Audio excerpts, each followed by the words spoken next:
오늘도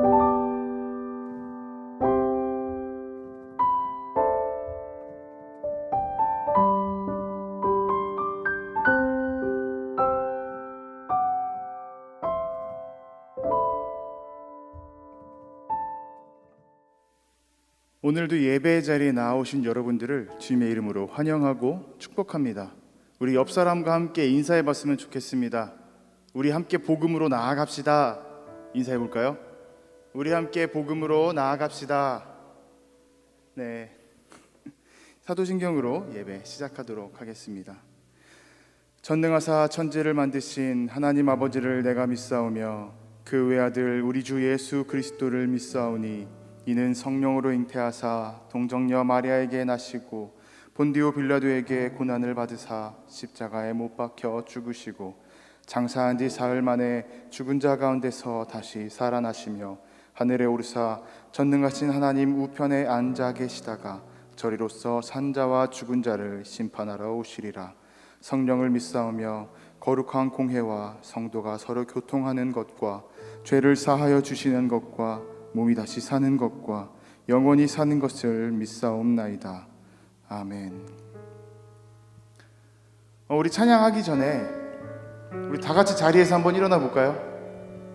우리 그래도 청년부 예배인데 자리에서 일어나서 즐겁게 신나게 찬양하면서 나아갔으면 좋겠습니다. 뛰면서 찬양했으면 좋겠습니다. 찬양하시겠습니다.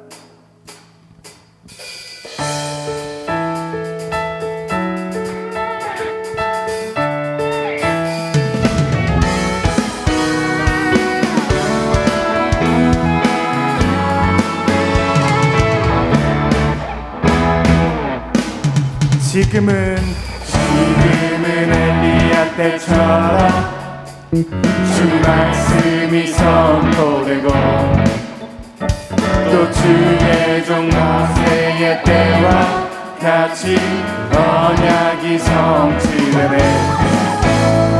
비록 전쟁과 기근과 비판 환난이 다가와도 우리는 광야에 외치는 소리 주의 길을 예비하라.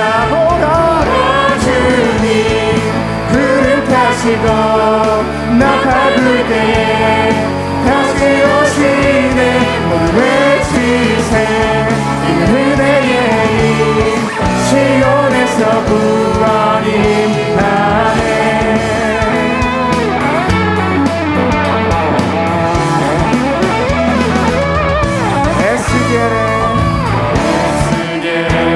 상처럼 마른 뼈가 살아나며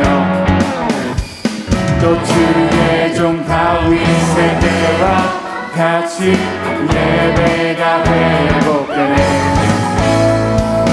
추수할 때가 이르러 그 판은 이어졌네.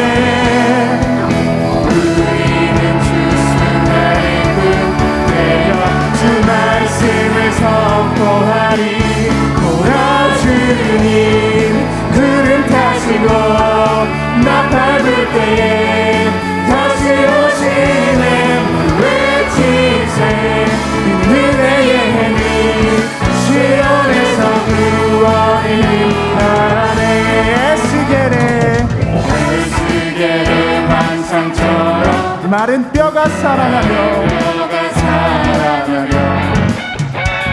또 주의 종 다윗의 때와 같이 예배가 회복되네.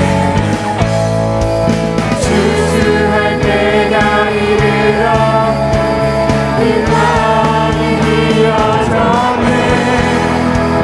우리는 추수할 때여 주 말씀을 선포하리. 오라 주님 불을 타시고 나팔 불 때에 다시 오시네.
생명의 주 우리 위해 죽으시고 다시 사신 생명의 죽으시고 우리 위해 죽으시고 다시 사신 생명의 주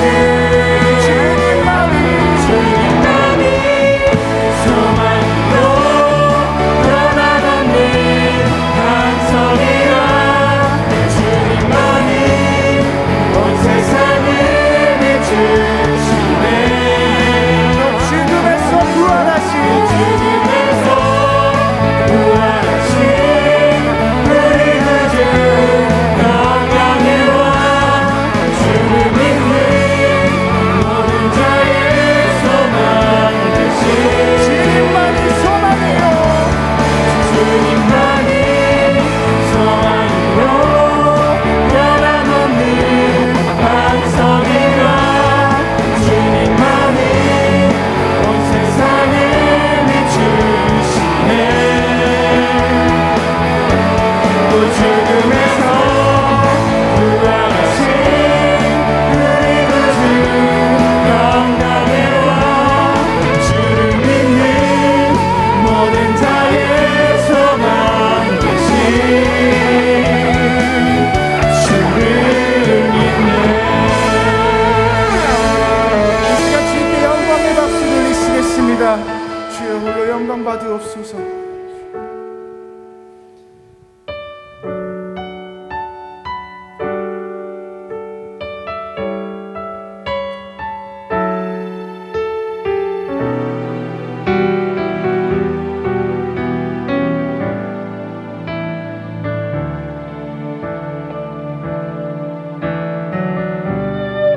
하나님 독생자 하나님 독생자 예수 그리스도 그분만이 오직 길과 진리 생명이라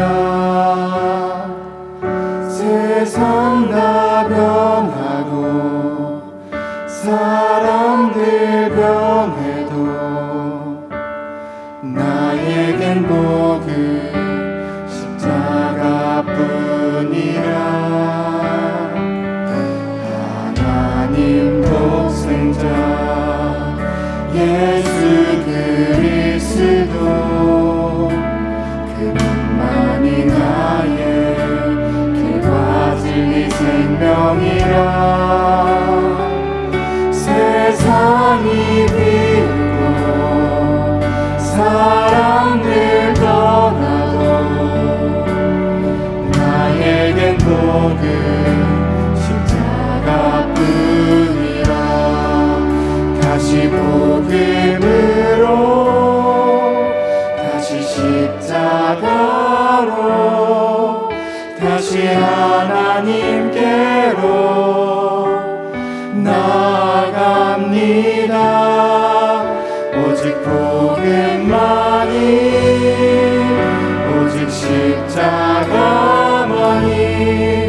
오직 하나님만이 나의 전부입니다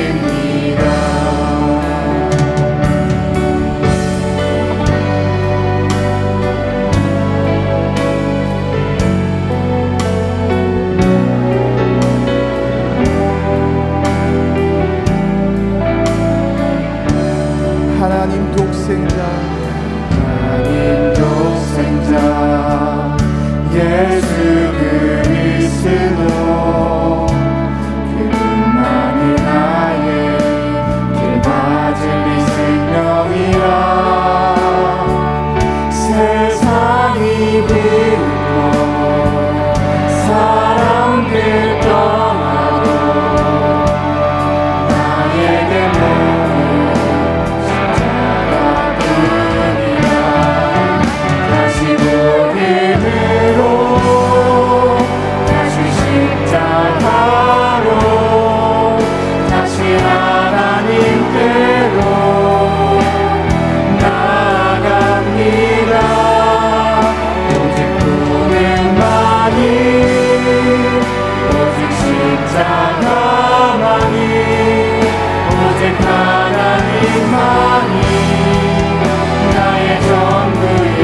십자가로 다시 하나님께로 나아갑니다. 오직 그것만이 오직 십자가만이 오직 하나님만이 나의 전부입니다. 오직 하나님만이 나의 전부입니다. 이 시간 우리 다 같이 기도하기 원합니다. 곧 있으면 사순절이 다가옵니다. 이 기간 동안 우리가 이 세상 속에서 인내하고 절제하며 나아가기 원합니다. 내 욕심을 따르는 삶이 아니라 하나님의 길을 따르는 사람들로 나아가기를 원합니다. 이 시간 다 같이 동성으로 기도하시겠습니다. 주여, 주님, 우리가 주님께 나아가기 원합니다. 주님 함께하여 주시옵소서. 주여 이끌어 주시옵소서. 우리가 주님을 향해 나아갑니다. 우리가 주님을 바라보며 나아갑니다. 우리가 이 세상 속에서 너무 많은 유혹이 있습니다. 그럼에도 불구하고 오직 주님만을 바라보며 주님의 능력만을 바라보며 나아가고 합니다. 이끌어 주옵소서. 함께하여 주옵소서. 주의 말씀만이, 주의 복음만이, 주의 십자가의 길만이 우리를 주님께 다시 이끌 수 있음을 고백합니다. 그것만이 우리의 생명이 된 것을 우리가 고백합니다. 주님 인도하여 주시고 우리를 함께하여 주시고 우리를 인도하여 주옵소서. 우리가 동행하여 주옵소서. 주님만을 따르며 나아갑니다. 주님의 능력만을 따르며 나아갑니다. 인도하여 주시옵소서. 하나님, 오늘 우리가 코로나로 혼란스러운 와중에 이 자리에 모여서 예배를 드릴 수 있도록 상황을 허락해 주심에 감사드립니다.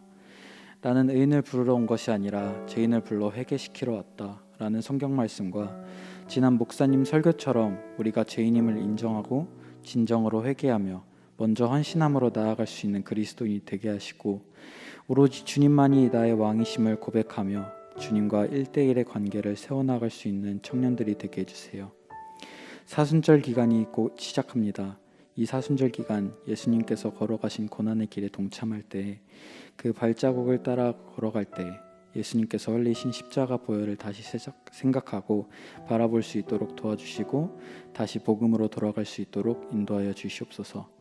오늘 3부 청년 예배도 주님께서 주관하시고 주님께 영광 돌리는 예배가 될 수 있도록 도와주세요. 우리를 죽기까지 사랑하신 예수님의 이름으로 기도드렸습니다. 아멘.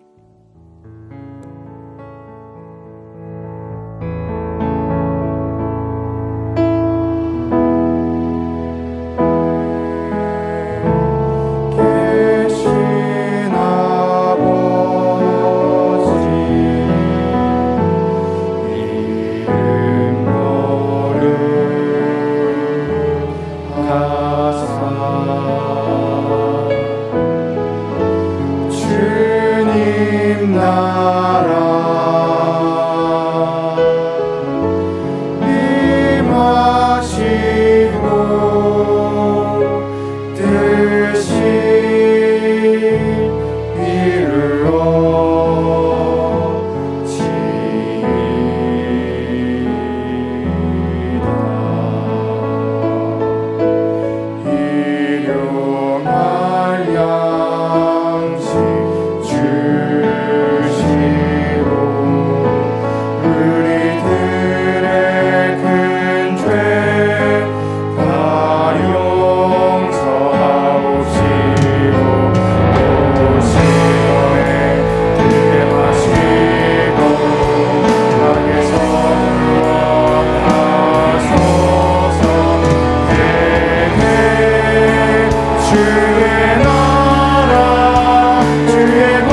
신앙의 본질을 추구하는 성광 신앙공동체에 오신 성도님들을 주님의 이름으로 환영하고 축복합니다.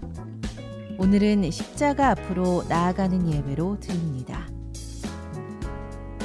2월 17일 수요일은 성회 수요일이며 성회 수요일 예배는 낮 12시에 교회에서 드립니다.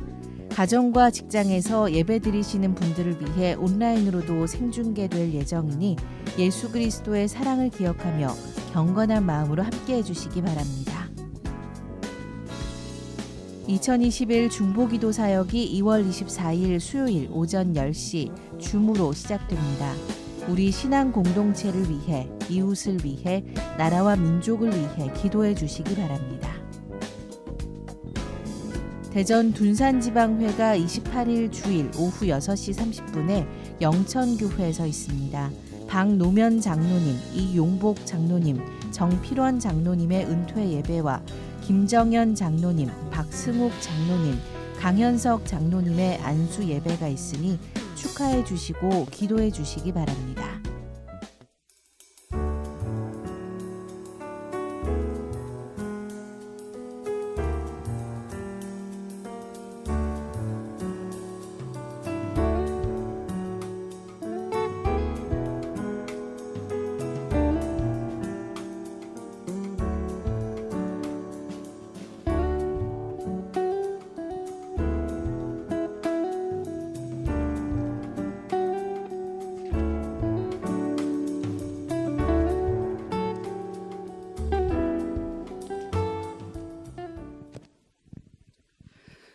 여러분 반갑습니다.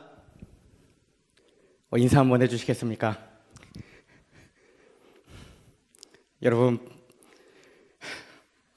여러분 반갑습니다. 네, 감사합니다. 오늘도 미래 세대를 세우는 예배에 함께하신 여러분들을 환영하고 또 축복합니다. 광고 영상을 통해 보신 것처럼 돌아오는 주 수요일부터 우리는 사순절의 절기를 시작하게 됩니다. 사순절은 우리가 이미 잘 알고 있듯이 우리를 위해 이 땅에 오시고 또 우리를 위해 죽으심을 당하신 그 예수님의 십자가를 기억하고 묵상하고 또 그 죽으심에 동참하는 귀한 절기의 시간들을 보내게 되죠. 간절히 소망하기는 우리가 이 사순절의 기간 동안 조금 더 경건하게 자기를 잘 단련하는 저와 여러분들이 되었으면 좋겠습니다. 돌아온 주 수요일 날은 우리가 성회 수요일 예배로 함께 교회에서 예배합니다. 낮 12시에 우리가 함께 예배를 드리게 되고 직장이나 또 예배에 참여하지 못하시는 분들을 위해 온라인으로 유튜브로 라이브로 방송이 계속 되니까 여러분들의 관심 가지시고 예배에 함께 해주시면 좋을 것 같습니다. 우리 이 시간 예수 우리 왕이여 함께 찬양하고 말씀 앞에 나아가기 원합니다. 우리 찬양할 때에 하나님 오늘 지금 이 시간 하나님이 나의 왕이 되어 주시기 원합니다. 오직 예수님만이 내 인생의 주권자시요 나의 생명의 주인이 되어 주시기 바랍니다. 주인이 되어 주시옵소서. 이 마음과 고백 담아서 함께 찬양하겠습니다.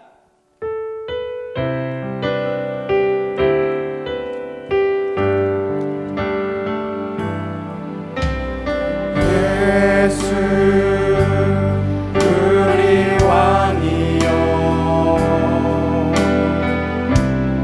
이곳에 오셔서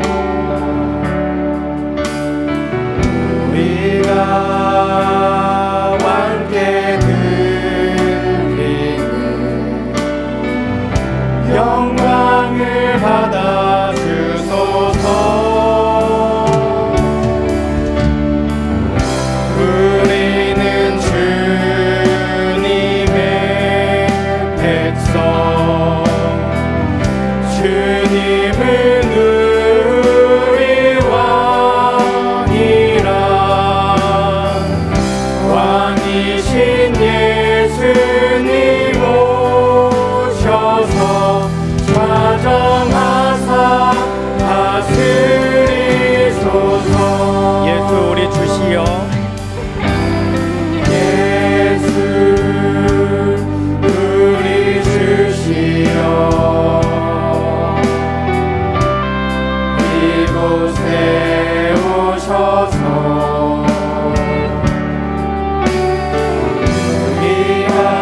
예수님 오셔서 이 찬양을 받아주소서.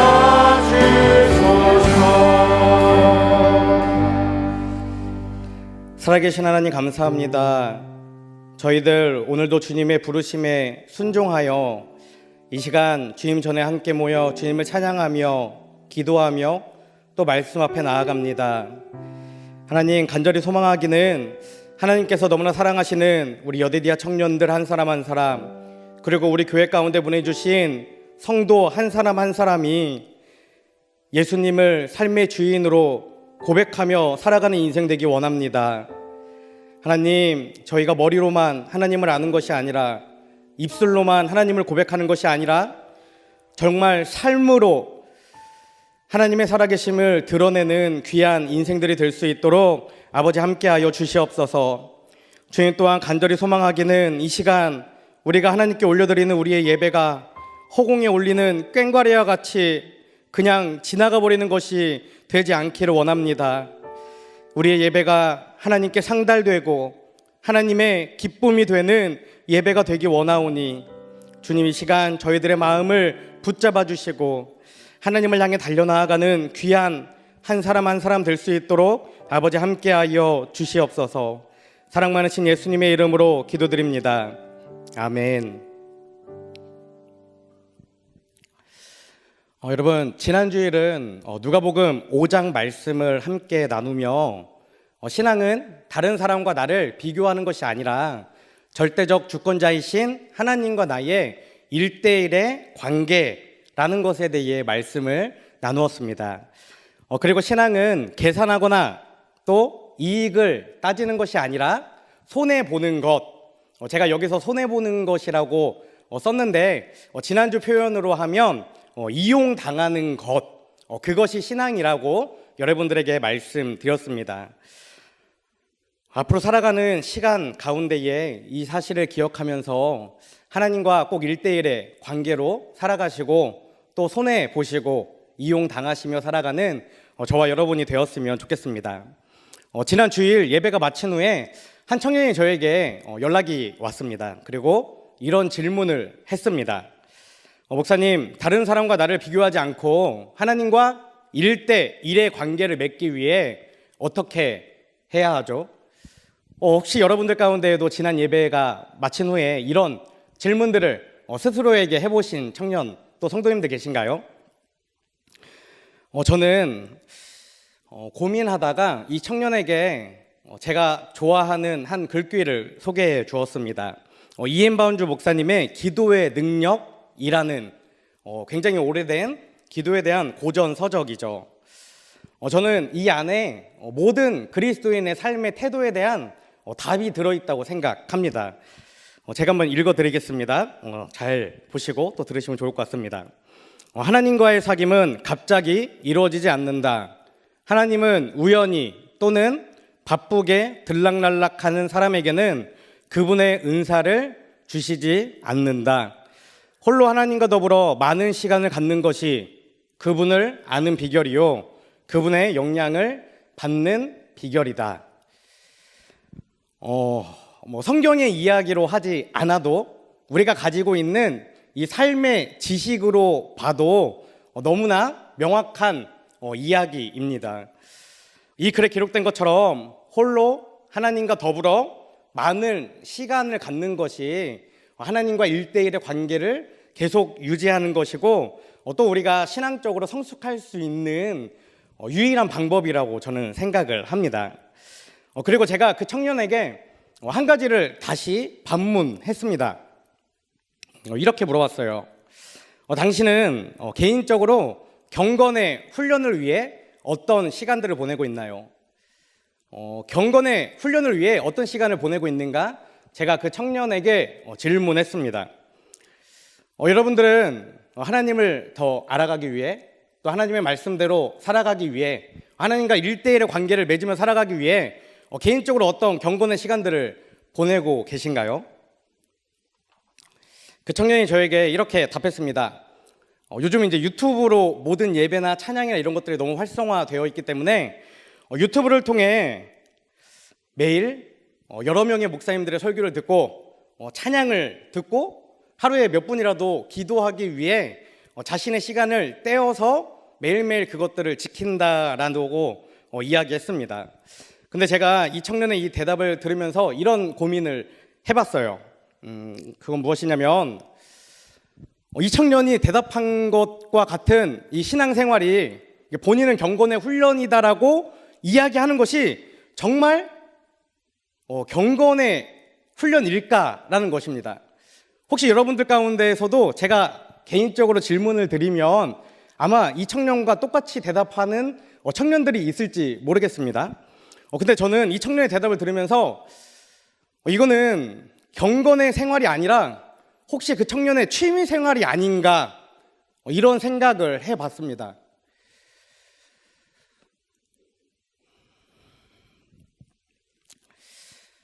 정답을 말씀드리면 여러분, 그리스도인은 반드시 하나님의 말씀을 직접 읽어야 합니다.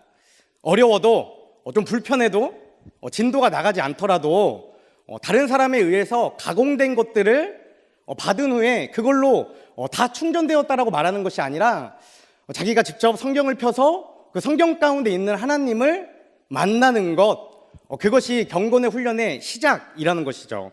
히브리서 4장 12절 말씀에 이렇게 기록되어 있습니다. 하나님의 말씀은 살아있고 힘이 있으며 어떤 양날 칼보다도 날카로워서 사람 속을 꿰뚫어 혼과 영을 갈라내고 관절과 골수를 갈라놓기까지 하며 마음에 푸는 생각과 의향을 가려냅니다. 아멘.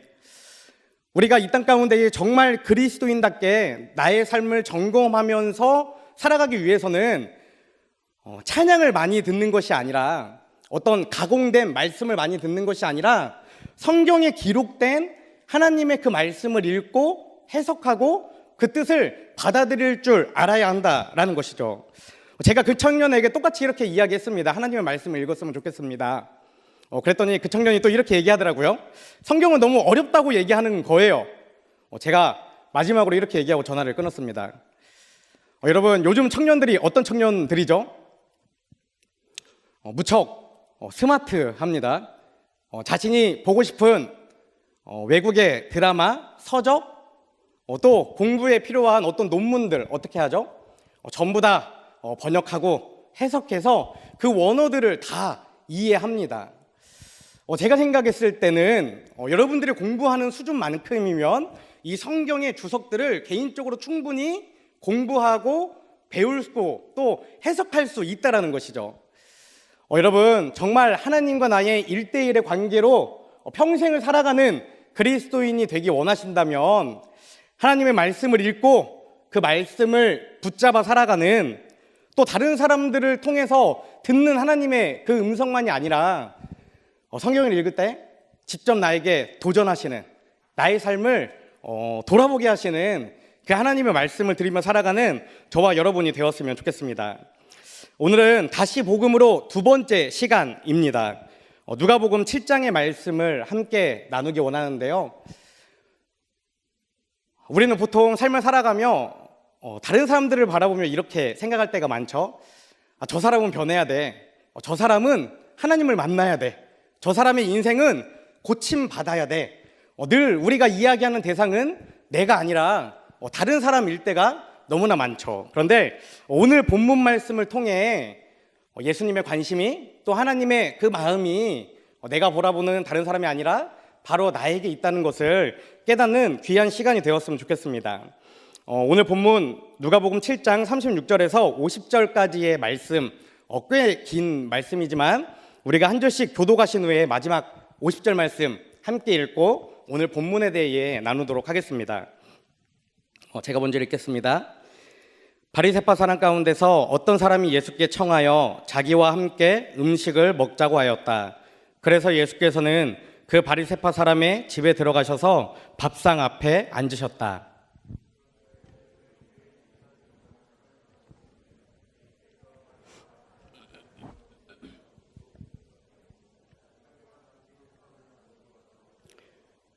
예수의 등 뒤로 발 곁에 서더니 울면서 눈물로 그의 발을 적시기 시작하였다. 그리고 머리카락으로 닦고 그 발에 입을 맞추고 향유를 발랐다.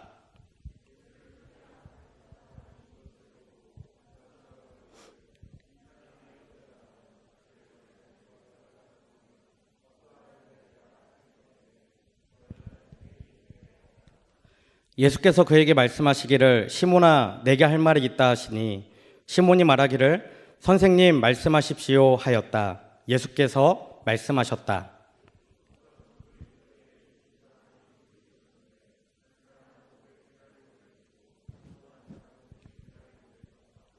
둘이 다 갚을 길이 없으므로 돈놀이꾼은 둘에게 빚을 탕감해 주었다.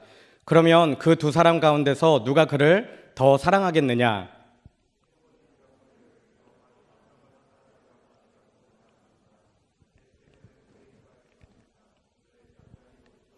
그런 다음에 그 여자에게로 몸을 돌리시고 시몬에게 말씀하셨다. 너는 이 여자를 보고 있느냐? 내가 내 집에 들어왔을 때에 너는 내게 발 씻을 물도 주지 않았다. 그러나 이 여자는 눈물로 나의 발을 적시고 자기 머리카락으로 닦았다.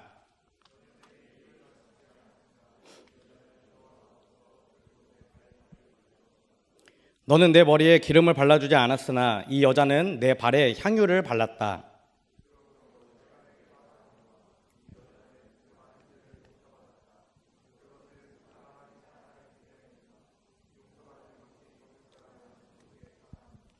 그리고 예수께서 그 여자에게 내 죄가 용서함을 받았다 하고 말씀하셨다.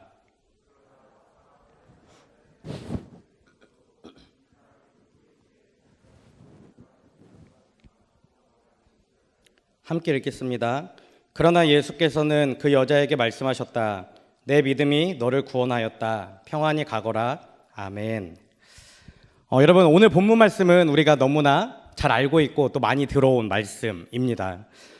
본문에는 예수님께 믿음을 보임으로 구원받은 한 여인의 이야기가 기록되어 있죠.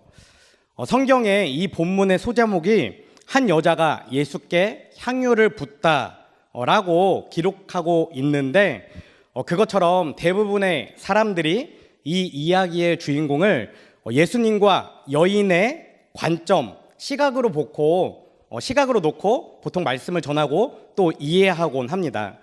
그러나 오늘은 예수님과 여인이 아니라 예수님과 시몬의 시각으로, 예수님과 시몬을 주인공 시각으로 놓고 한번 말씀을 나누어 보고자 합니다. 오늘 본문에는 예수님을 자신의 집으로 초대한 한 사람이 등장합니다. 그는 바리새파 사람 시몬이라고 기록되어 있죠.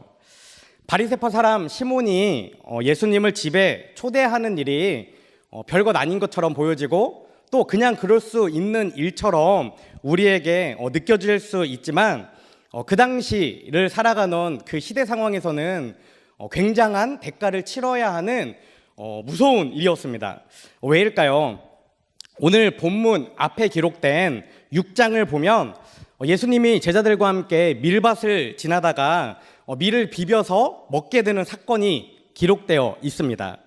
안식일에 그런 행위를 하자 바리새파 사람들이 어떻게 그럴 수 있느냐며 예수님을 향해 따져 묻는 말씀이 기록되어 있죠. 누가복음 6장 1절과 2절 말씀입니다. 어느 안식일에 예수께서 밀밭 사이로 지나가시게 되었다. 그런데 그의 제자들이 밀 이삭을 잘라 손으로 비벼서 먹었다. 그러자 몇몇 바리새파 사람이 말하였다. 어찌하여 당신들은 안식일에 해서는 안 되는 일을 합니까? 아멘. 안식일에는 어떠한 일도 어떠한 노동도 해서는 안 된다는 그 당시의 율법을 예수님과 예수님의 제자들이 어겼다고 바리새파 사람들이 예수님과 제자들을 향해 따져 묻고 있는 것입니다. 그러자 예수님은 그것에서 멈추지 않고 손을 쓰지 못하는 사람을 안식일에 고쳐주신 후에 다시 그 바리새파 사람들에게 되묻는 본문이 기록되어 있죠. 누가복음 6장 9절 말씀입니다. 예수께서 그들에게 말씀하셨다. 너희에게 물어보겠다.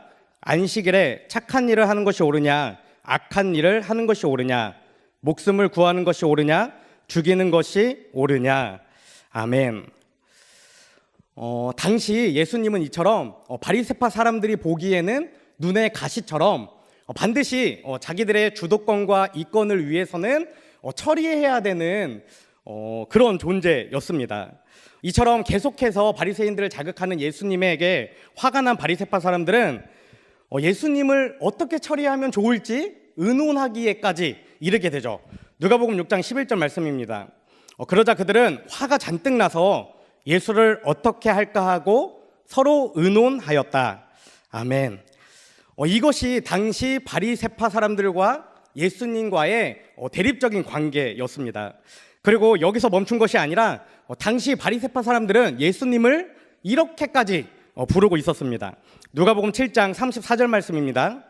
인자는 와서 먹기도 하고 마시기도 하니 너희가 말하기를 보아라 저 사람은 먹보요 술꾼이요 세리와 죄인의 친구로구나 한다. 아멘. 먹보, 술꾼, 세리와 죄인의 친구. 이것이 당시의 종교 지도자들이었던 바리새파 사람들이 예수님을 향해 붙였던 별명이었습니다.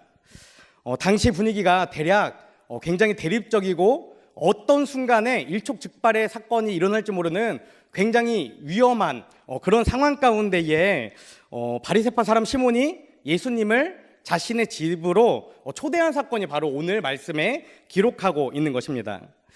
여러분, 시몬, 예수님을 초대한 시몬에게 예수님을 초대한 건 어떤 사건이었을까요? 굉장한 위험을 감수해야 하는 일이었습니다.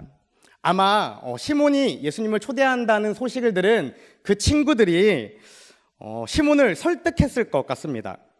설득이 통하지 않으면 시몬을 협박했을 것 같아요. 예수님을 초대하지 말라고 말이죠. 너 왜 그래? 정신 나갔어? 그 사람 세리와 창녀의 친구야. 그가 우리의 일을 얼마나 방해하고 있는지 몰라서 그래? 그런 사람을 집에 들이겠다고? 아마 이렇게 시몬에게 이야기했을 것 같아요. 이것은 바리새파 사람들, 시몬이 살아가는 그 공동체 안에서 시몬에게는 굉장한 위협과 어려움을 당할 수 있는 그런 상황이었습니다. 그런데 이상한 건 그럼에도 불구하고 시몬은 예수님을 자신의 집까지 초대하게 되었다라는 것입니다. 그렇다면 그 당시의 상황이 이렇게 심각하고 너무나 극단적인데 시몬이 그 위협을 무릅쓰고 예수님을 자신의 집에 초대한 그 이유는 무엇입니까? 시몬은 예수님에 대해서 단순한 호기심을 넘어서서 예수님이 예언자일 것이라고 생각했기 때문입니다. 본문 39절 상반절 말씀입니다. 예수를 초대한 바리새파 사람이 이것을 보고 혼자 중얼거리기를 이 사람이 예언자라면 아멘. 아마도 그 당시 시몬은 예수님이 예언자 중 한 사람일 것이다라고 생각하고 예수님을 초대했던 것 같습니다. 시몬은 예수님이 우리가 지금 믿고 있는 우리의 구원자 메시아라고는 생각하지 못했지만 적어도 그 당시 살아가고 있던 유명한 정말 능력이 있는 예언자 중 한 명이 아닐까 싶어서 예수님과 대화도 하고 또 예수님의 가르침을 얻어보고자 예수님을 초대했던 것 같아요. 그리고 이어지는 본문 40절 말씀에 이렇게 기록하고 있습니다. 예수께서 그에게 말씀하시기를 시몬아 내게 할 말이 있다 하시니 시몬이 말하기를 선생님 말씀하십시오 하였다. 예수께서 말씀하셨다. 아멘. 이처럼 시몬이 예수님께 선생님 말씀하십시오 라고까지 답변한 것을 보면 예수님을 예언자라고 생각했던 것뿐만 아니라 기본적으로 예수님을 선생님으로 생각하는 겸손한 태도 또 존중의 태도가 있었던 것까지도 맞는 것만 같습니다. 그런데 그와 상반되는 이야기가 뒷절에 기록되어 있습니다. 여기까지만 보면 그래도 시몬이 굉장히 좀 따뜻한 긍정적인 마음으로 예수님을 초대한 것 같은데 또 다른 마음을 가지고 있다라는 것이죠. 본문 44절에서 46절 말씀입니다. 그런 다음에 그 여자에게로 몸을 돌리시고 시몬에게 말씀하셨다. 너는 이 여자를 보고 있느냐? 내가 내 집에 들어왔을 때에 너는 내게 발 씻을 물도 주지 않았다. 그러나 이 여자는 눈물로 나의 발을 적시고 자기 머리카락으로 닦았다. 너는 내게 입을 맞추지 않았으나 이 여자는 들어와서부터 줄곧 내 발에 입을 맞추었다. 너는 내 머리에 기름을 발라주지 않았으나 이 여자는 내 발에 향유를 발랐다. 아멘.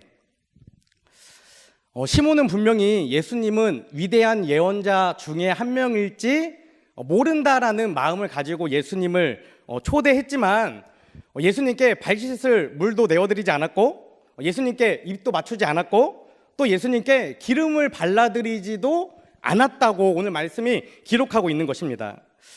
이것은 이스라엘 그 당시 풍속으로 보면 굉장히 예외적인 일이었습니다. 당시 이스라엘은 먼지가 굉장히 많이 있는 지역이라 귀한 손님이 집에 찾아오면 어떻게 하죠? 당연히 발 씻을 물을 내어주고 환대하는 의미로 뺨에 볼을 맞추고 그리고 그 사람에게 가장 귀한 기름을 발라주는 것이 귀한 손님들을 초대하고 나서 환대하는 방식이었습니다. 그런데 시몬은 그렇게 하지 않았다라는 거예요. 여러분, 여기서 우리는 시몬이 예수님을 어떤 사람으로 어느 정도로 여기고 있는지를 예측할 수 있습니다. 예수님이 예언자인지 몰라서 존중감을 가지고 집에 초대하기는 했지만 계속해서 의심하며 미심적인 태도를 가지고 예수님을 대하고 있었다라는 것입니다. 그래서 예수님을 관찰하면서 이렇게 혼자 중얼거리는 모습을 우리는 말씀 가운데 발견할 수 있죠. 39절 하반절 말씀입니다. 이 사람이 예언자라면 자기를 만지는 저 여자가 누구며 어떤 여자인지 알았을 터인데 그 여자는 죄인인데 하였다. 아멘. 시몬은 예수님을 향해서 이 사람이 예언자라면 알았을 텐데 라고 말합니다. 예수님이 예언자일 것 같아서 일단 위협을 무릅쓰고 자신의 집에 초대는 했지만 그것도 온전히 믿지 못하고 의심하면서 예수님의 모습을 계속해서 관찰하고 평가하는 것들을 우리가 볼 수 있는 것이죠. 여러분, 성경에는 이 시몬이 자신을 어떤 사람으로 여겼는지에 대해서 직접적으로 기록하고 있지는 않습니다. 다만 39절 우리가 앞에서 봤던 말씀에서 시몬이 여인을 향해 그 여자는 죄인인데 라고 중얼거렸다는 것을 알 수 있죠. 당시에는 어떤 여인이 죄인이다 라고 말하면 대부분 성매매하는 여성들을 가리켰습니다. 여기서 우리는 시몬이 여인을 향해 그 여자는 죄인인데 라고 말하면서 어떻게 하죠? 자신과 그 여인을 분리하는 태도를 보게 됩니다.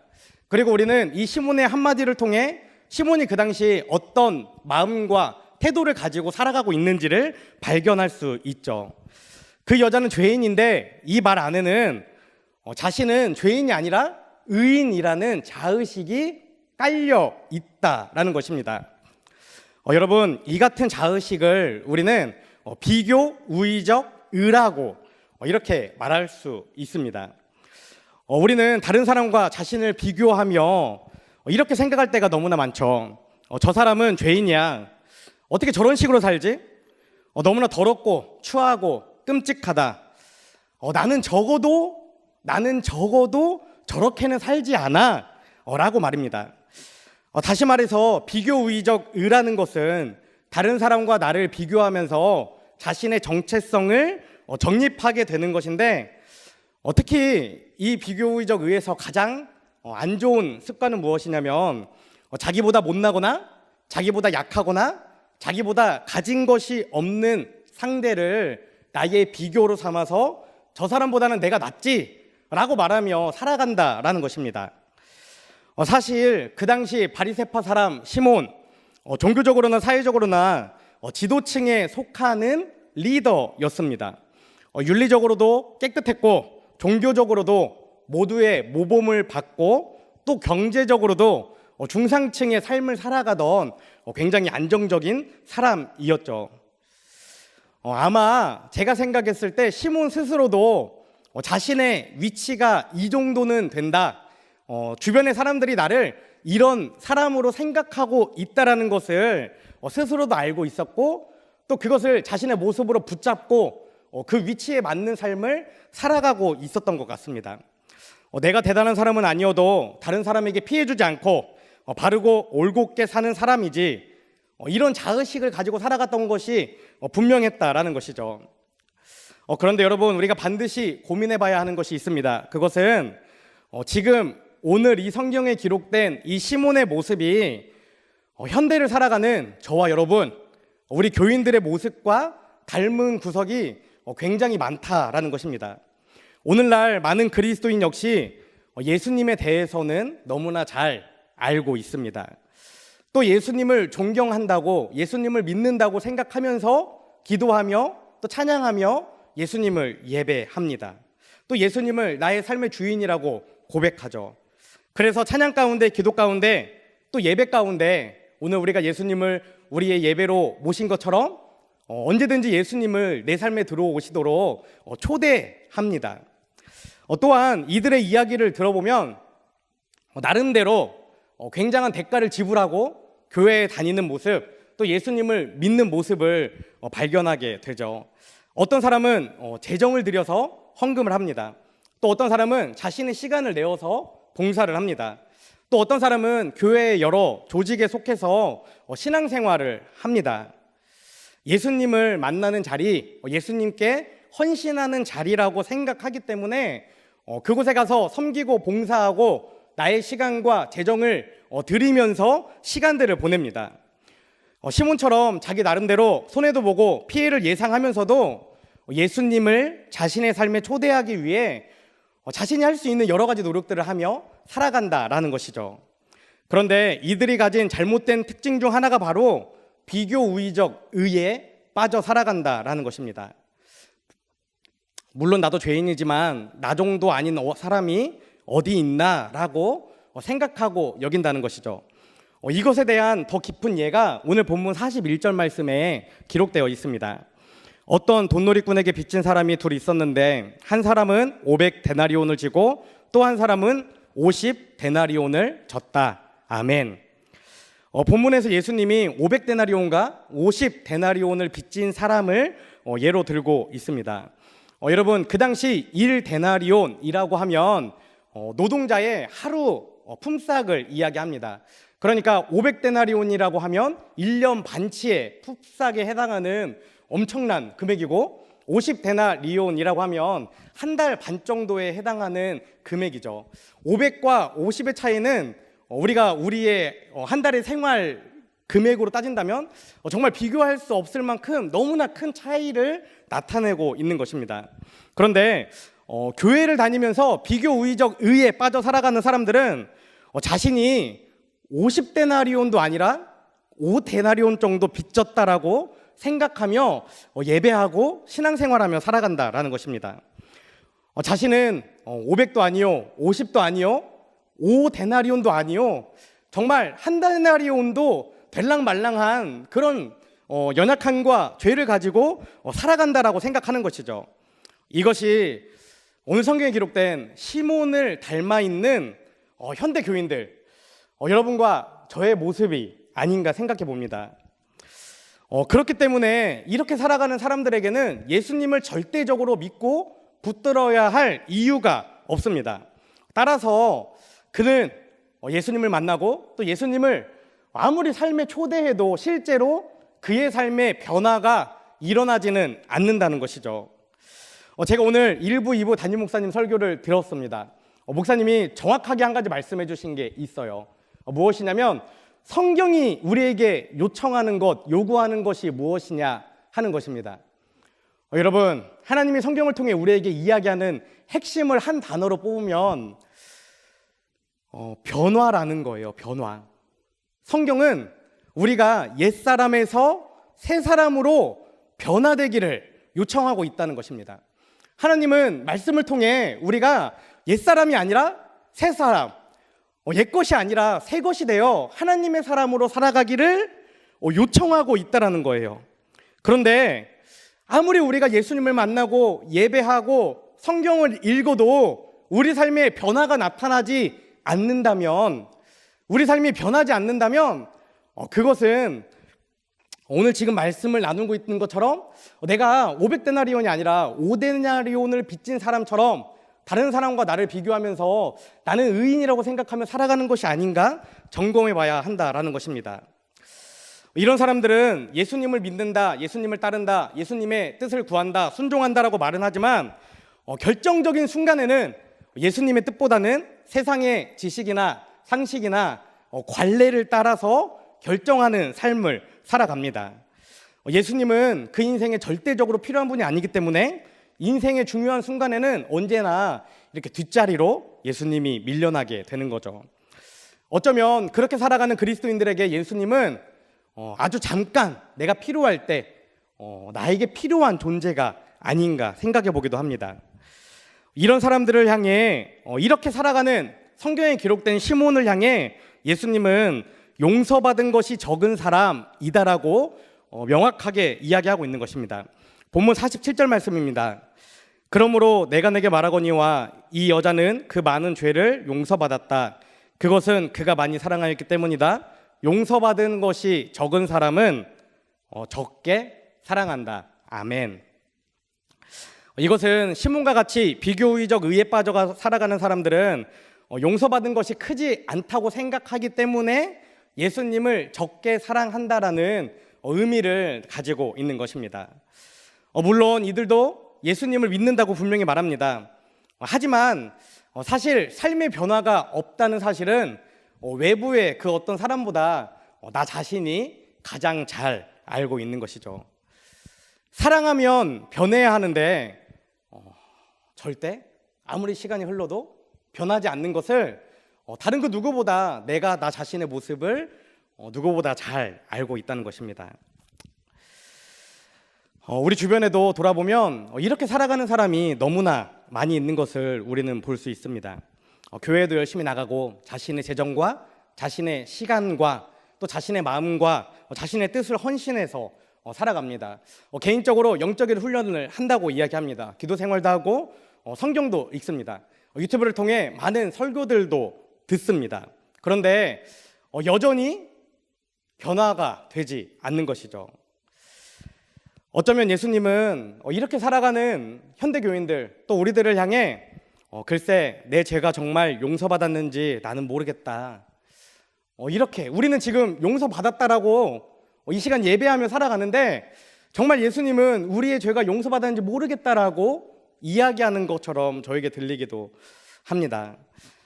저와 여러분은 죄를 용서받은 그리스도인이 분명히 맞습니까? 5데나리온이 아니라 500데나리온, 그만큼의 죄를 용서받은 그리스도인이 맞나요? 우리는 이 질문에 스스로 답해보고 또 자신을 반드시 점검해 봐야 합니다. 이제 시몬을 잠시 옆으로 옮겨두고 예수님의 발을 닦은 여인을 우리가 집중해서 보기 원합니다. 이 여인은 자신을 어떤 사람이라고 생각하고 있었나요? 동네의 죄인인 한 여자라는 표현이 나오고 시몬이 그 여자 죄인인데 라고 말한 것을 보면 아마도 그 당시 함께 살아가던 모든 사람들이 인정하는 자타가 공인하는 죄인이었을 것 같습니다. 세상 사람들이 자신을 죄인이라고 하니까 스스로도 나는 죄인이야 라고 생각하며 살아갔을지도 모르죠.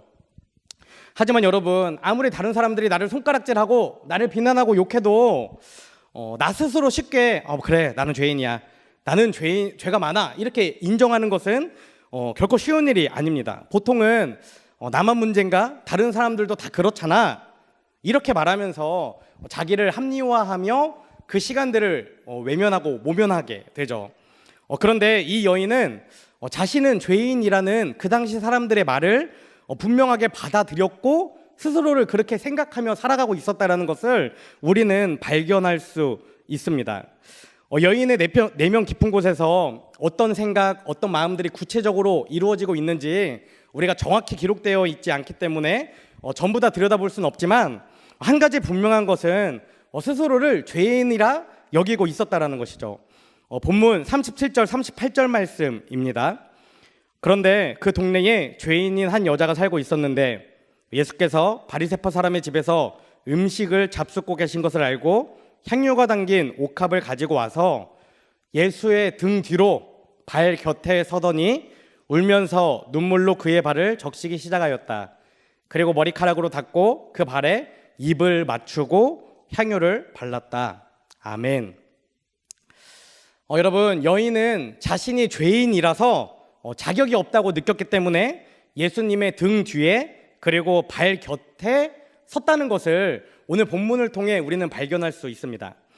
당시 이스라엘 사람들은 우리처럼 앉아서 밥을 먹거나 그런 것이 아니라 비스듬하게 누워서 밥을 먹는 문화를 가지고 있었습니다. 그리고 기대 누운 사람 앞으로 음식을 가지고 나오죠. 그러면 어떻게 되죠? 자연스럽게 음식은 얼굴의 앞쪽에 있고 발은 이 얼굴과 반대쪽 방향에 멀리 떨어져 있게 되는 것이죠. 여인은 지금 그 예수님의 발꿈치 뒤로 와서 눈물로 예수님의 발을 적셔 자기 머리털로 닦고 그 발에 입을 맞추고 향유를 발랐다라고 오늘 본문이 기록하고 있는 것입니다. 여인은 감히 예수님 앞에 나서지도 못하고 그렇게나마 자신의 마음을 예수님께 표현했던 것이죠. 나같이 더러운 죄인이 감히 어떻게 이런 분 앞에 나아가나. 그런 마음이 여인을 이렇게 행동하도록 했던 것입니다. 그런데 이 여인의 행동에는 자신이 죄인이라는 그 의식뿐만 아니라 예수님에 대해 뭔가 기대하고 있다는 것을 또 우리는 본문을 통해 알 수 있습니다. 당시 죄인이라고 하면 성매매 여성들을 의미했는데 성매매 여성들이 합법적으로 재산을 모을 수 있는 마땅한 수단이 없었습니다. 그래서 성매매 여성들은 보통 재물을 축적하기 위해 향유를 사서 모았던 것이죠. 그렇게 조금씩 모았던 향유, 어쩌면 자신이 가진 전 재산일지도 모르는 그 향유를 예수님께 가져와서 눈물로 예수님의 발을 적시고 머리털로 닦고 그 발에 입을 맞추고 마지막으로 향유를 부었다라는 것입니다. 여러분, 이것은 그 당시에 매우 충격적인 사건이었습니다. 그리고 여기서 눈물은 회개를 의미합니다. 그리고 머리털로 닦는 것은 봉사를 의미하고 발에 입을 맞추는 것은 순종과 존경을 의미합니다. 마지막으로 향유를 붓는 것은 정말 자기가 가진 모든 것에 최선의 헌신을 의미하고 있는 것이죠. 쉽게 말해서 이 여인은 예수님께 자신이 가지고 있는 한 가지가 아니라 모든 것을 다 바치는 사건이 바로 오늘의 성경에 기록되어 있다라는 것입니다. 여러분, 여인은 도대체 왜 예수님께 이런 행동을 한 것일까요? 단지 예수님이 나를 구원하실 수 있는 분이라는 믿음이 있었기 때문일까요? 아니면 구원받기 위해 예수님께 이런 행동을 했던 것일까요? 오늘 본문 앞에 기록된 말씀들을 통해 또 지난주일 우리가 누가복음 5장을 통해 함께 말씀을 나누었던 것을 통해 예수님은 레위 집에 찾아가서 세리와 죄인들과 함께 먹고 마셨다라는 것을 우리는 알고 있습니다. 예수님은 당시 사람 취급도 받지 못했던 굉장히 천하고 낮은 자들의 소굴에 들어가서 그들과 함께 먹고 마시셨다라는 것입니다. 그리고 그들과 같은 부류, 저 사람은 목보여 세리와 죄인의 친구라는 그런 오명을 받으면서까지도 그 일을 멈추지 않으셨던 거예요. 아마도 여인은 그런 예수님을 계속해서 지켜봤을 것입니다. 감히 나처럼 더러운 사람이 범접하기 어려운 분이지만 반면에는 나와 같이 연약하고 더러운 사람과 함께 먹고 마시고 또 속에 있는 이야기를 나누는 분인 것을 알고 있었던 것이죠.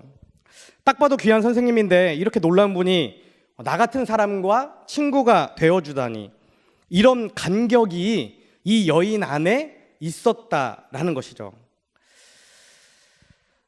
이 여인의 행동은 다른 그 어떤 것도 아닌 진정한 간격, 예수님의 그 사랑을 깨닫는 것에서 시작되었다라는 것입니다. 어떤 수치나 부끄러움도 그 사랑의 표현을 막지 못해서 오늘 성경에 기록된 것처럼 이런 행동들이 나타나게 된 것이죠. 이런 여인을 향해 예수님은 내 죄가 용서받았다라고 분명하게 말씀하셨습니다. 본문 48절 49절 말씀입니다. 그리고 예수께서 그 여자에게 내 죄가 용서함을 받았다고 말씀하셨다. 그러자 밥상 앞에 함께 앉아있는 사람들이 속으로 이 사람이 누구이기에 죄까지도 용서하여 준다는 말인가 하고 말하기 시작하였다. 아멘. 굉장히 재미있는 장면이 기록되어 있습니다. 예수님이 내 죄가 용서받았다라고 말하니까 그 자리에 모여있는 사람들이 자기가 도대체 누구라고 죄를 용서해? 라고 수군거리기 시작했다라는 것이죠. 오직 하나님만이 죄를 용서할 수 있으신데 도대체 저 예수라는 사람이 누구이길래 죄를 용서하느냐, 이렇게 이야기하는 것이었습니다. 사실 이 본문에서 우리가 생각해 봐야 하는 것은 무엇이냐면 예수님은 내 죄가 용서받았다라는 말보다 지금 더 중요한 의미 있는 이야기를 하고 계신다라는 것이죠.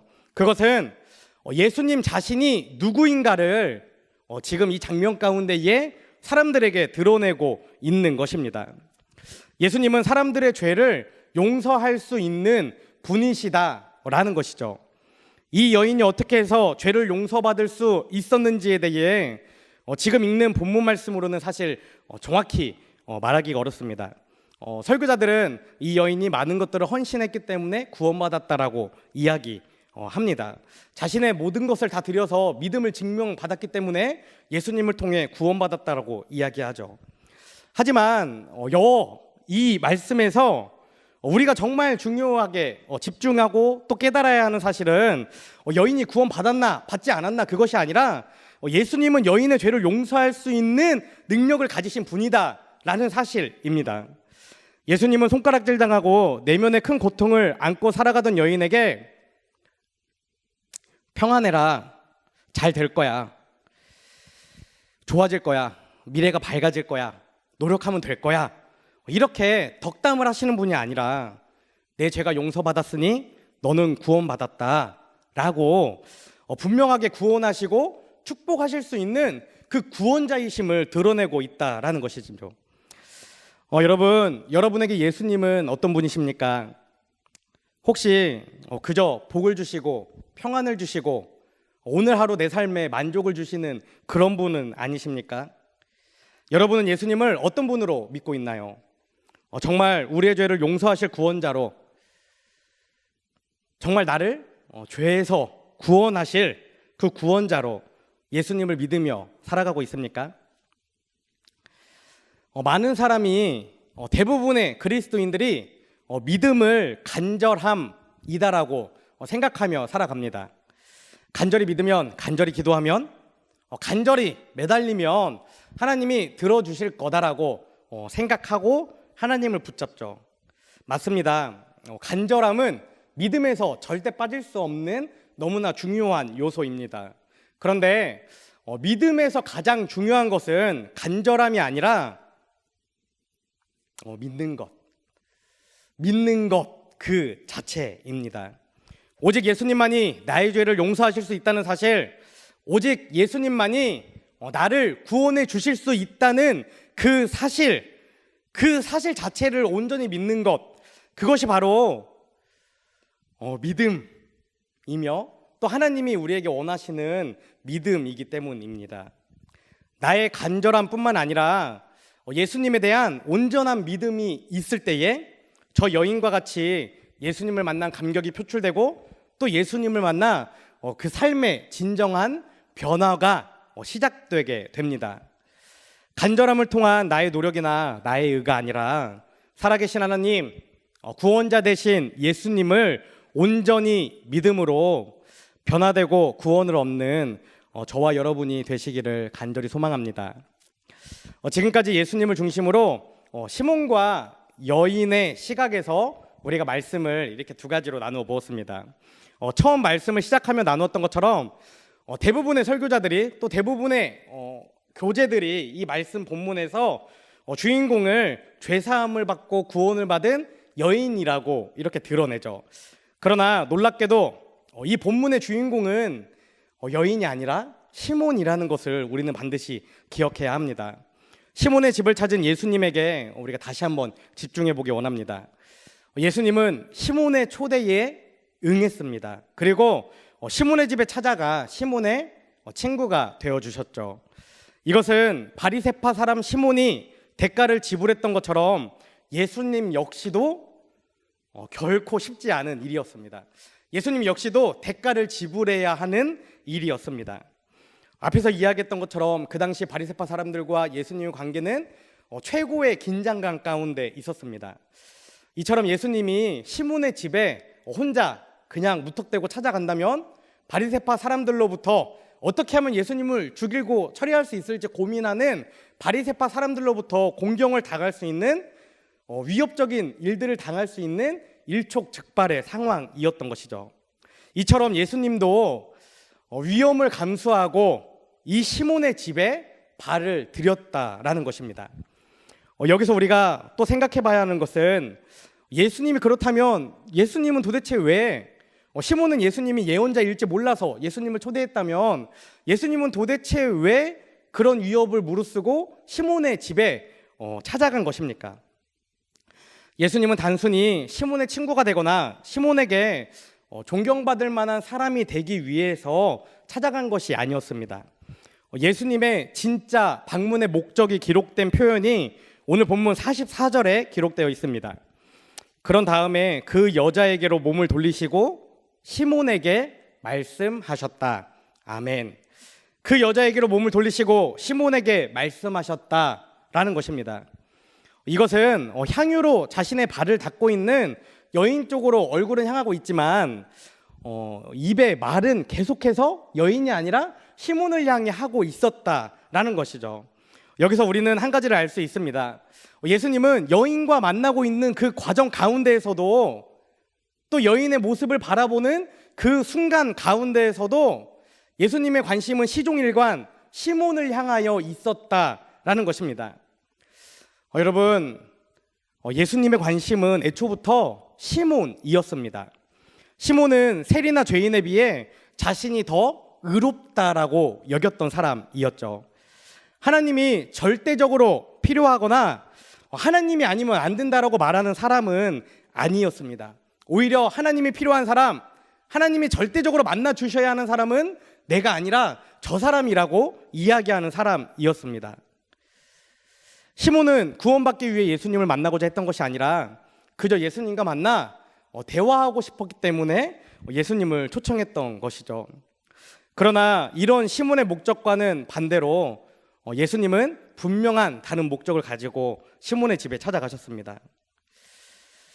예수님이 시몬과 나눈 그 이야기의 마지막 장면 결론은 무엇이었죠? 여인의 죄가 용서받았다는 것이었습니다. 여인의 죄가 용서받았다는 것, 이것이 오늘 본문 누가복음 7장 제일 마지막 절의 말씀입니다. 그런데 예수님은 이 마지막 말씀을 시몬에게 간접적으로 들려주고 있는 것입니다. 이렇게 말씀하시는 것 같아요. 시몬아, 너도 이 여인과 같은 죄인이다. 이 여인과 비교해 자신을 의인이라고 생각하겠지만 알고 보면 너도 같은 죄인이다. 이제 내 죄도 용서받고 구원을 받아야 한다. 이처럼 예수님은 시몬의 집에서 벌어진 이 사건을 통해 시몬의 마음의 문을 두드리고 계신다라는 것이죠. 그렇다면 예수님을 만난 이 시몬은 어떻게 변화되었을까요? 너무나 아쉽지만 이 본문에는 더 이상 시몬이 어떤 인생으로 변화되었는지에 대해 단 한 글자도 기록하고 있지 않습니다. 예수님을 만난 시몬에게 어떤 변화가 일어났는지, 아니면 아무런 변화도 일어나지 않고 여전히 그대로 살아가고 있는지 저는 또 여러분은 알 수가 없습니다. 그러나 분명한 것은 시몬에게 변화의 출발점이 주어진 것은 분명하다라는 것이죠. 예수님과의 만남을 통해 자신의 모습을 성찰하고 돌아보기 시작했다면 변화가 시작되었다라고 말할 수 있기 때문입니다. 옆에 있는 누군가, 나와 가장 가까이 지내는 누군가, 내가 함께 신앙생활하는 그 누군가와 비교해 가면서 스스로를 의인이라고 여겼던 비교의적 의가 얼마나 큰 착각이었고, 또 정말 구원의 길에 나아가는, 순로의 길에 나아가는 너무나 심각한 방해 요인이었다는 것을 깨달았다면, 정말 본인이 느꼈다면 아마 이 시몬의 인생은 정말 구원에서는 인생으로 변화되지 않았을까요? 오늘 본문 가운데 우리가 기억하기 원하는 것은 예수님은 그 누구보다 시몬을 만나기 위해 시몬의 집에 찾아가셨다라는 사실입니다. 이와 마찬가지로 예수님은 오늘 이 시간 이 자리에 예수님을 만나야 하는 다른 누군가가 아니라 예수님을 만나기 위해 앉아 있는 나, 여러분, 한 사람을 만나기 위해 예수님은 찾아오셨습니다. 오늘 설교 제목처럼 예수님의 관심은 다른 곳에 있는 것이 아니라 나에게 있습니다. 예수님의 관심은 비교의적 의에 빠져 다른 사람과 비교하며 자신에게 만족하며 살아가는 나에게 있다는 것입니다. 여러분, 예수님을 만나야 하는 것 다른 사람이 아니라 나입니다. 죄를 회개하고 용서받아야 하는 것 내가 알고 있는 그 사람이 아니라 바로 나입니다. 죄사함을 받고 구원의 길에 서서 구원에 이르러야 하는 것 다른 사람이 아니라 나입니다. 예수님이 필요해 보이는 저 사람이 아니라 나보다 더 많은 죄를 짓고 살아가는 저 사람이 아니라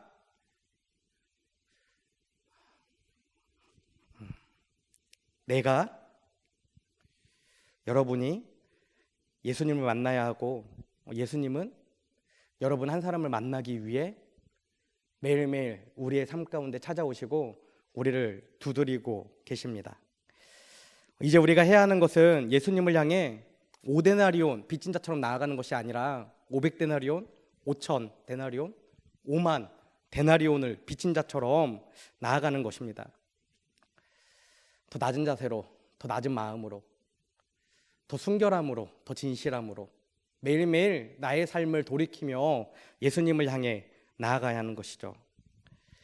또한 예수님이 누구인지, 살아계신 하나님이며 우리의 구원자가 되신다는 사실 그 자체를 믿어야 합니다. 내가 간절히 믿는다고 해서 되는 것이 아니라 능력의 근원이 되시는 예수님 그 자체를 바로 보고 알고 또 온전히 믿는 것이죠. 이 시간 함께 예배하는 저와 여러분, 예수님의 관심은 다른 곳에 있는 것이 아니라 바로 나에게 있음을 기억하며 나를 찾아오시고 나를 만나주시고 또 나를 변화시키기 위해 오늘 우리의 마음을 두드리시는 그 예수님 앞에 500데나리온 빚진 자처럼 나아가는 귀한 인생이 되시기를 간절히 소망합니다. 우리 이 시간 함께 찬양하고 기도하기 원합니다.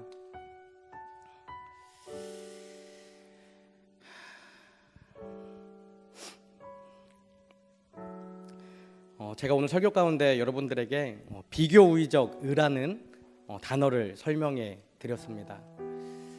설교를 이렇게 한 주간 준비하면서 굉장히 많은 찔림이 있어요.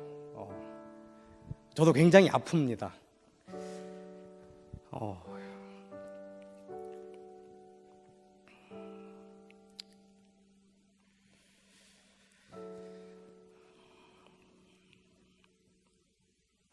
설교가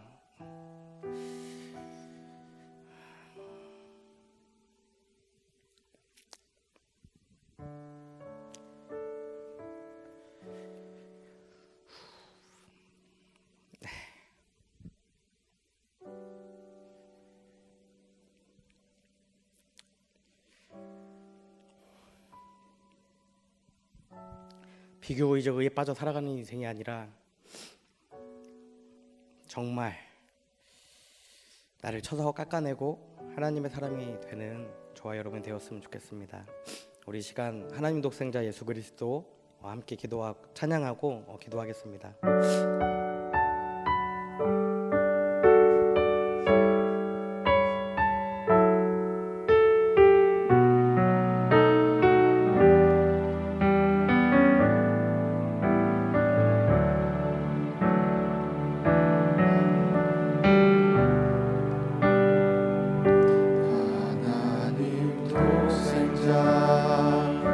예수 그리스도 그분만이 오직 길과 진리 생명이라 세상 다 변하고 사람들 변해도 나에겐 복음 십자가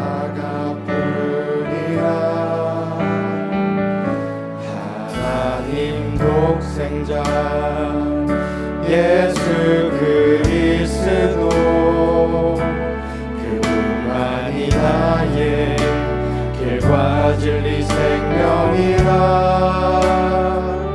세상이 비웃고 사람들 떠나도 나에겐 복음 십자가뿐이라 다시 복음으로 다시 십자가로 다시 하나님께로 나아갑니다. 오직 복음만이 오직 십자가만이 오직 하나님만이 나의 전부인 한 번 더 찬양하겠습니다. 하나님 독생자 예수 그리스도 그분만이 오직 길과 진리 생명이라 세상 다 변하고 사람들 변해도 나에겐 모두 십자가뿐이라 하나님 독생자 예수 그리스도 그분만이 나의 길과 진리 생명이라 세상이 비웃고 사람들 떠나도 나에겐 복음 십자가뿐이라 다시 복음으로 다시 십자가로 다시 하나님께로 나아갑니다. 오직 복음만이 오직 십자가만이 오직 하나님만이 나의 전부입니다. 제가 청년 사역을 시작하면서 고민하는 것이 있습니다. 그것은 무엇이냐면 어떻게 하면 같이 하나님 나라를 향해 걸어 나아갈 수 있는 동역자들을 세우느냐 하는 거예요. 많은 사람들이 이렇게 이야기하죠. 제자 훈련해야 한다고. 또 많이 만나야 된다고 이야기합니다. 교제가 돼야 관계가 되고 관계가 돼야 제자가 된다고 이야기합니다. 저는 고민이에요.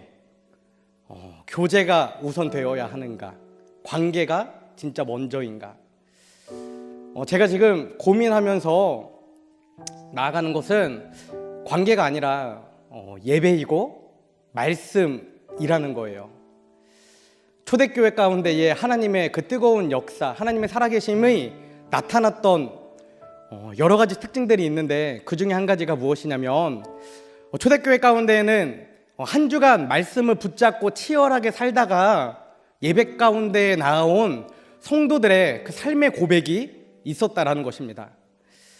내가 말씀대로 살아가고 싶은데 그렇게 살아가지 못하는 너무나 불쌍한 너무나 무능력한 나의 모습을 가지고 주일 공동체에 나아오는 거예요. 그리고 예배를 통해 말씀 가운데에 그것을 고백하고 서로를 위로하고 다시 한번 말씀으로 세워져 나가기를 결단하는 것, 그것이 초대교회의 모습이었습니다. 제가 방금 찬양하기 전에 막 눈물이 나려고 해요. 지금도 막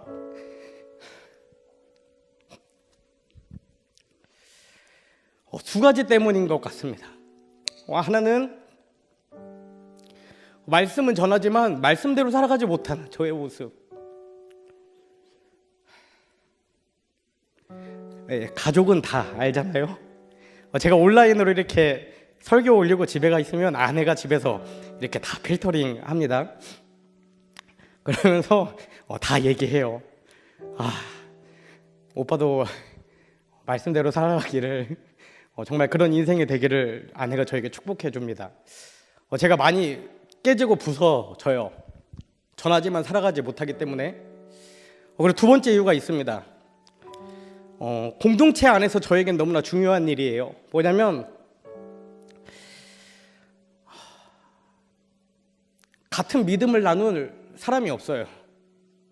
같은 고민을 이야기할 지체가 없습니다. 같은 말씀을 가지고 고민하면서 나아가는 사람이 없어요.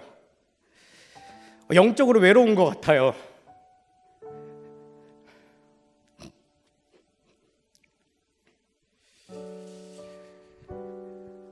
꼭 관계가 되어서가 아니라,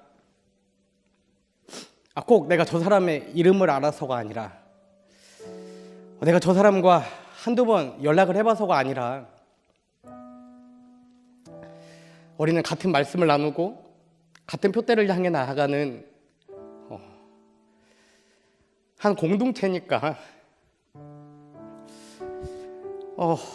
눈빛만 봐도, 저 사람이 앉아있는 모습만 봐도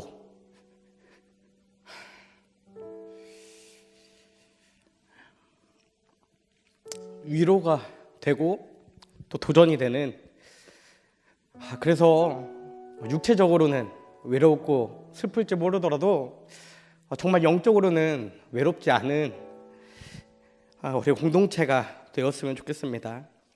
우리 이 시간 세 가지 기도 제목 놓고 함께 기도하기 원합니다. 비교의적 의에 빠져있는 나의 모습을 바라보게 하시고 나를 먼저 예수님께 드리는 인생이 되게 하소서. 5데나리온 빚진 마음이 아니라 500데나리온을 빚진 마음으로 예수님을 사랑하며 예수님을 따라 살아가는 인생이 되게 하소서. 간절함을 통한 나의 노력이나 나의 의가 아니라 구원자 되신 예수님을 온전히 믿음으로 변화되고 구원받는 인생이 되게 하소서.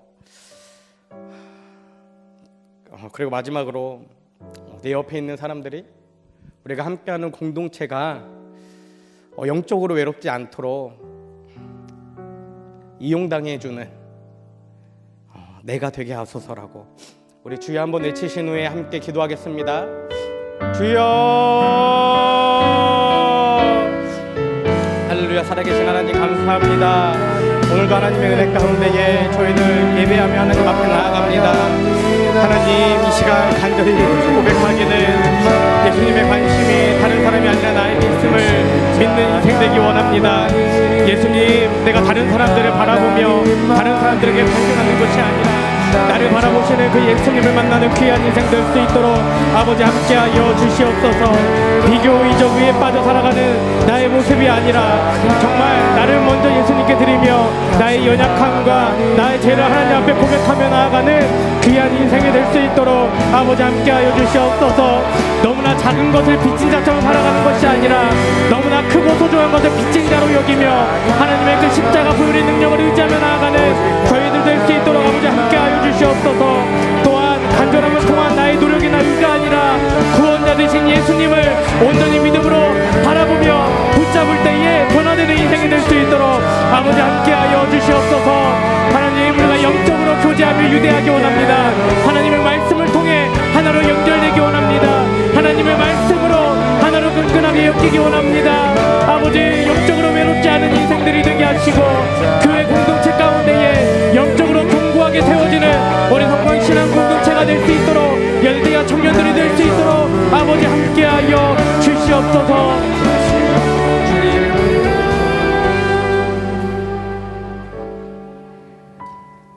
사랑하는 하나님 감사합니다. 오늘도 하나님의 은혜 가운데 저희들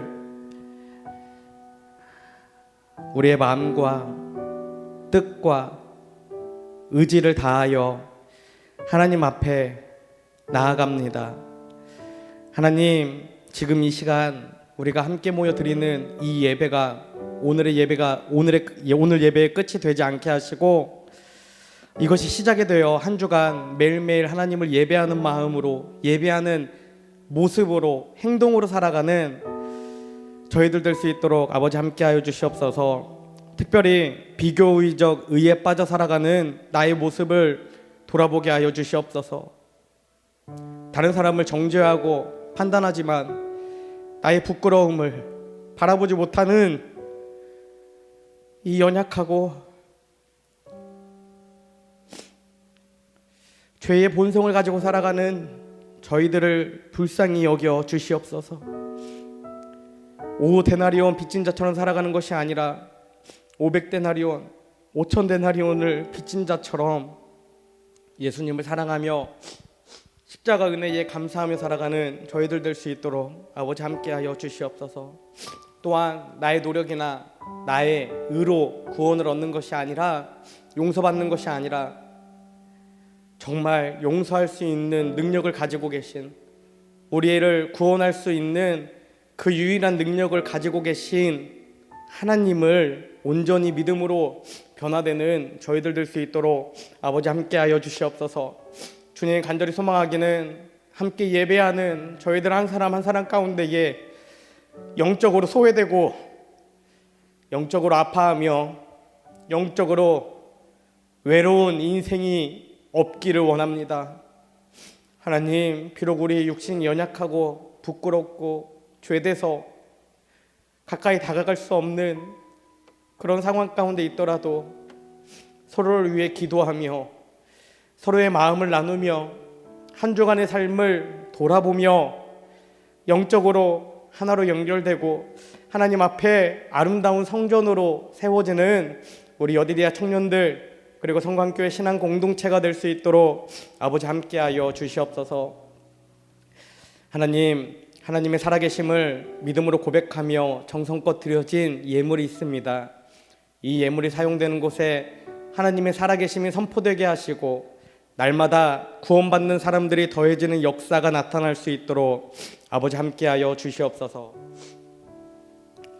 이제는 우리를 위해 이 땅에 오신 예수 그리스도의 은혜와 독생자를 보내주신 하나님 아버지의 크신 사랑과 날마다 우리를 보호 인도 승리케 하시는 성령님의 내주 교통하심이 이 시간 비교의적 의에 빠져있는 자신의 모습을 점검하고 나를 찾아오시는 예수님께 자신을 내어드리며 간절함을 통한 나의 노력이나 나의 의가 아니라 구원자 되신 예수님을 온전히 믿음으로 변화되고 구원받는 인생이 되기를 결단하는 여디디아 청년들과 성광교회 성도들 위해 지금부터 영원까지 함께하옵시기를 간절히 축원하옵나이다. 아멘.